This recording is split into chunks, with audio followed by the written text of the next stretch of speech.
The Mpumalanga High Court in Mbombela has provisionally withdrawn charges against the 4 men accused of killing Hillary Gardee after the court heard that witnesses can't be found. Sipho Mkhatshwa, Philemon Lukhele, Gama and Rassie Nkune were accused of kidnapping, murder, conspiracy to commit murder and defeating the ends of justice. Gardee's body was found in a plantation near Mbombela last year, a few days after she went missing. Sinawo Tambo is the family spokesperson, the Gardee family, that is, and joins us live now. Sinawo, looking at, what the father to Hillary tweeted, the family is definitely not taking this development well. Yeah, it's a bit disappointing and it's sort of re-traumatizing that where we are supposed to get justice when we are victims of crime has become a place that just exhibits pure incompetence, is unable to resolve matters coherently, is unable to take itself seriously, because for the NPA to realize on the morning of the beginning of the trial that they can't find witnesses is absolutely shocking. What was the status of the witnesses yesterday when the court was preparing itself for the beginning of the trial today?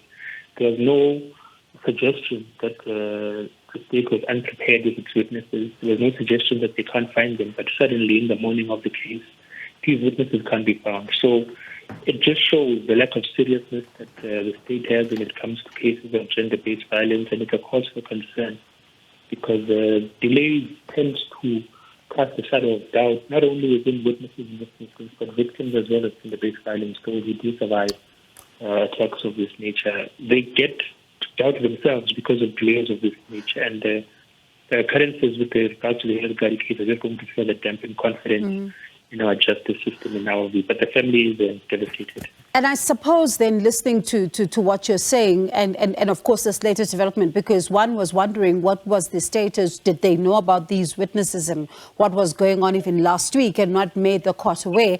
Was the family blindsided, or did it really sounds like no one knew what was going on even last week? Because you don't just wake up in the morning and you can't find witnesses.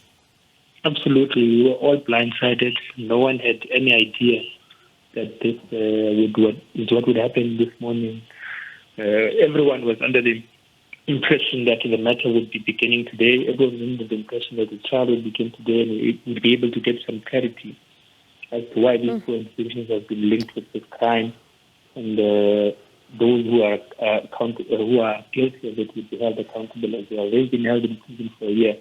So this just throws another spanner in the works of confusion. And another traumatizing thing is that now they're claiming innocence based on this technicality, and this is very common in cases of this matter. And now then, the state's saying that they're provisionally withdrawing these charges. Do you think they might come back again to revisit this matter? How confident is the family that this will happen? The confidence of the family in the South African Police Service, the National Prosecuting Authority, is absolutely short. There's little to none left.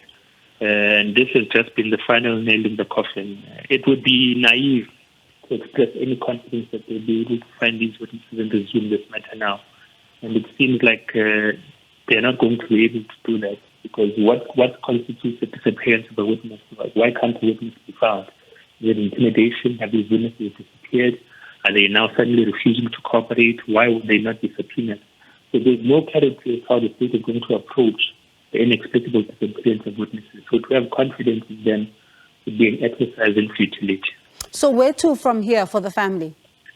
Look, the family is considering its legal options. Of course, the father of the Gardee family has pursued multiple routes, such as the courts, and of course appealing to the Minister of Justice and Correctional Services, the Minister of Police as well, to ensure that they include scientific and forensic methods of investigating this matter, include the hawks, and take it from the hands of the South African Police Services that have been unable to run this matter coherently to no avail. So we're going to explore our legal options. There are many options one can explore in South Africa at this stage, private prosecution being one of them. So the family is going to regroup and see how they can take it forward. But we want to wish that people of South Africa, victims of crimes of this nature, not to be discouraged by the incompetence of the state to deal with this matter. And let's continue to fight this scourge in memory of Hillary Gardee. And how concerned is the family, around their safety? Around that? Their safety. The family is fine at this stage. We have had no reason to ascertain that there's any threat to life to any members of the family. But it's a cause for concern that witnesses can disappear in this nature and that the accused can all be released without any other measures being put in place to ensure that, number one, they don't flee, because surely they're a flight risk. And number two, that they don't bring any harm to anyone who has been able to expose some of the nefarious things that they're accused of doing. So there's been no threat assessment to the safety of family at this stage, but as things progress, we will be able to ensure the safety of all of those involved in ensuring this matter is taken through its logical conclusion.